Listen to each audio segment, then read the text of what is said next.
I am Debriella Nieves, and you are Kicking It With Me. Hey, welcome. It is time for the quarterly update. I know this is one of you guys' favorite types of episodes that I do every quarter when I tell you all my business. So happy spring to you.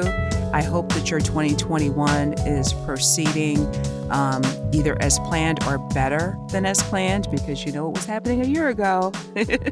Everything was all up in arms last year in March. And so now that it's the end of March a year later, a lot of us are in a different place. And we all have different perspectives, but hopefully it's been going good for you. And I just want to tell you a little bit about what I've been up to. So, going to talk a little bit about my writing work and my voiceover, of course, and some things that I've been up to and what I want to be doing next. So first, I'll start with the personal stuff. All right. Last April, which is almost a year ago, as of the time of this recording, I purchased a new luxury vehicle, my very first, and it's probably going to be a while before I do it again. Not because it cost a lot, but just because I didn't get everything I wanted. So I bought a Volvo XC40. It's a cute little SUV, really high marks with Consumer Reports. I mean, the only complaint that I had about the thing is just that, it really wasn't the color I wanted. And even worse is that I spent the winter with my behind cold, okay? There were no seat warmers. The package had just about everything that you could want in a vehicle. It had a moonroof. It had, digital everything. It was amazing. But it was leather and the seats were cold. And I mean, that was the first car that I ever had with any of that stuff, let alone having leather seats. And I started to get towards the end of the winter and I was just annoyed. I'm like, you know what? Why am I paying umpteen dollars a month for this thing and I don't have what I want? It doesn't make any sense. So I sold it back to the dealer, and then a couple weeks later, I bought me a Jeep Compass. And the Jeep has heated seats, it has a heated wheel, it has a lot of things that I had before. Not everything I had before, but I don't need everything. I just need what I want. And it's mostly red with black rims and a black top. My two favorite colors, red and black. So really happy about that. That is the most fun thing that has happened in my personal life this year. And then recently, about a week or so ago, I took my daughter to visit the college of her choice that's in Richmond, Virginia. And she is a biology major. She's only a couple of months away from graduation, you guys. I have not seen her graduate since she was 5 years old because we've moved around a lot. And when she went to middle school, they didn't have a graduation. So I have been waiting a long time to see her cross the stage. And she's been working so hard. I'm really proud of her. She's gotten a lot of scholarships. I've been saving for her since she was very young. And so we are on our way to start this college thing. And, she's my only child. So everybody's already told me I'm just going to be a basket case in August. It's going to be really, really sad. So I don't know, but I just feel like time is just flying by. Now, moving on to business happening. So I'm going to break this up into two parts. So first, I'm going to tell you about my voiceover work, and then I'm going to tell you about my work, okay? I only do voiceover part-time, if you don't know. I do commercials. I do all kinds of different narration like e-learning and so forth. And there's a new pay-to-play site or online casting site that's similar to Voice 123 that just launched. It's called Cast Voices. I first heard about Cast Voices a few years ago at a conference called VO Atlanta, and it finally launched March 2021. So I am excited to see what kind of opportunities that brings along.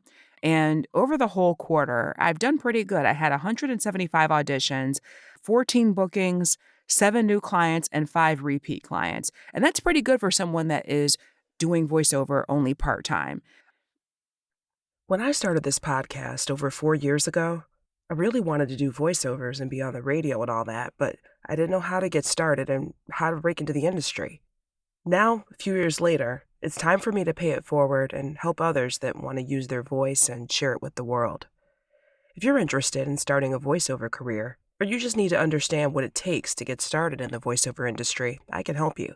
I created a free resource guide that has links to courses, training, blogs, Facebook groups, and tons of other resources that will give you good information that has served me well as I've started and continued in my voiceover career. I've been doing professional voiceovers for commercials, e-learning, explainer videos, and audiobooks, and I love it. It is so me. So if you want to find out what it takes or get your specific questions answered one-on-one with me, then click the link in the description for this episode and let's chat. And by the way, there's no commitment. You could talk with me just one time if that's all you need. No pressure. I'm proud of myself. I feel like I could do a lot more with marketing.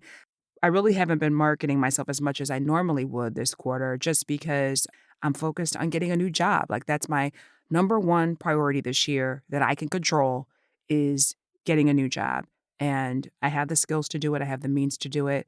And I'm going to be leaving the position that I'm in, whether I have a new job or not this year. But that goal is definitely to get the new job. I'm kind of a unicorn because I have been in my position. I'm in my mid 40s and I have been in this position for literally half of my life. Half of my life, my entire adult life has been at this one job. Now, granted, they have changed the name 3 or 4 times, different mergers and acquisitions. But yeah, 22 years of my life has been with this employer, getting my W-2 from this same location. And so something that I did for my professional development at the end of January, I earned my UX writing certification from the UX Writers Collective. And it was a pretty deep course. It had an intense final project using this visual prototyping software that's called Figma. It's similar to Sketch, and it's something I've never used before. It's also similar to Adobe XD, if you're familiar with Adobe products. And I paid for this course myself. Like the regular price is like $900, and I got a small discount. So I paid for this course myself. I was diligent about it. I started working on it over the Christmas holiday because was nobody traveling for Christmas, and I got goals. I'm still a goal getter. I don't talk about that as much anymore, but I still got goals, and I'm still super driven. So I'm like, yeah, this is what I'm doing. And in addition to that, the company that I'm with, they give us free access to LinkedIn Learning. So I was able to kind of hit that and find a Figma tutorial and got a crash course on how to use it. And so I could work this course. But it's mostly writing, research, a lot of things that UX writing is involved with has some similarities, but not all, with technical writing, which is my career. So that is something that I've been really diligent about. I actually just I've been having several interviews for the UX writing position, and someone today told me that I really needed to do more research, even though there are positions for UX researchers. They still thought that I needed to do more UX research courses. So that might be something else that I do down the line. But for right now, I'm working on the writing aspects. And so the other course that I'm taking right now, it's a CX writing course. CX stands for customer experience, also with UX Writers Collective. And I was actually able to get that course for free. It's over $400, but I was able to get it for free only because one of the organizers of the UX Writers Collective, while I was taking the UX writing course, my brain doesn't shut off when it comes to words and editorial stuff. And I was giving her a lot of feedback, from a user perspective, me taking the course as a user, as well as from an editorial aspect. And she was really happy with the information, the feedback, the typos, updates, whatever, suggestions that I was giving her. And after a period of time, she said, listen, I'm going to give you this code. Take whatever other course you want, any course you want. It doesn't matter what it is, for free. It's my way of saying thank you for basically being a beta tester and giving us all this great information. So I'm very, very thankful for that opportunity to take this course for free. And I'm going to do my best with this as well and get a certification for both. So I have this UX writing certification. I'm going to get the CX writing certification. Hopefully I will finish that at the end of April. I also completed 2 short volunteer projects in March with nonprofits that are located in the South. One is in Texas and one is in Arizona. And for one organization, I reviewed their newsletters, their brochures. I gave them copywriting feedback. And for both of these organizations, I did a website content audit where I reviewed their website layout and then I assessed the usability and content of it. They each gave me glowing reviews, which of course I put on LinkedIn. I've got to have the social proof, right? And I was also able to post some materials on my writing portfolio, which of course is also proof that employers want to see before they hire you.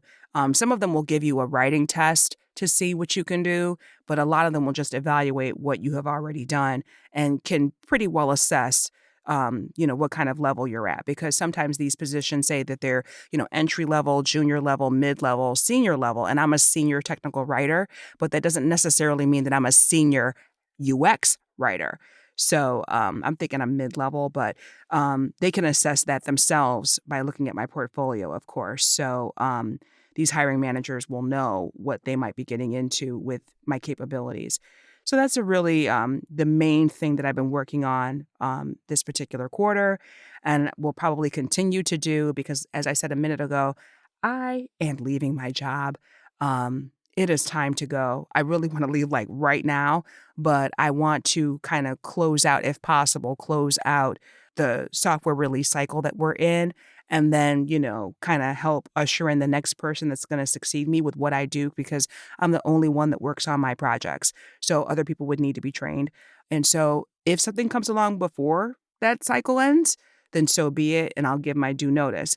But if something doesn't come along before then yeah, this summer is going to be it. Either June or July, I'm out, at the latest. As far as what's coming up next, VO Atlanta. Yeah, April 19th through 25th. We did not get to go to VO Atlanta last year. Good old COVID cut us off 10 days before the conference was to begin. So crazy. And I'm speaking about podcasting. I think I know a little something about that, right? I was slated to speak last year, and so if you want to know about podcasting and, there's a plethora of resources out here on how to start a podcast and different techniques, but if you want to hear from me, that's what I'll be doing there. I also do occasional rooms on Clubhouse. I'm not talking about podcasting there. I'm usually talking about UX or voice, but you can follow me there as well if you'd like. My handles everywhere are Doree Allen, at Doree Allen, wherever I'm on social. I just think it's super easy because that's my name. Now, what's next? Well, like I said, hopefully a new job. Want to travel. My passport is still kind of like real light. Need to get some stamps up in that joint. And I've been thinking about this. I've been mulling this over. The end of Kicking It with Doree? Do I dare say that this era is almost over? I started in August of 2015. So it's been almost 6 years, you guys. And I feel like I'm running out of things to say. I don't know what you want to hear from me. And if you want to hear from me. So I know you guys like to get into all my business on these personal life updates and whatnot. But really, I'm not sure if you still want to hear from me or what's valuable to you. Now, I know that I'm going to keep podcasting because I still have a show with my sister, which is called The Come On Son Pod, which is C''MON, son. Yeah, I love that you guys have been kicking it with me, but I just don't know what else that I need to say. So been mulling that over for a while, and that might be what's next as well. But regardless, I am committed to a few more episodes as I usually take, when I am between seasons, I take a break between June and August, usually. So I'll be back at the end of June to let you know what I decided. And if I haven't heard from you, then I guess you don't care. But for those of you that do care, I'll be letting you know. So thanks for listening, and I hope your life has been going smoothly. And if you have some good news to share, please let me know. Again, social media, at Doree Allen. Tweet me, Instagram me, whatever you need to do. Send me a message and let me know how things have been going for you this year. All right, take care.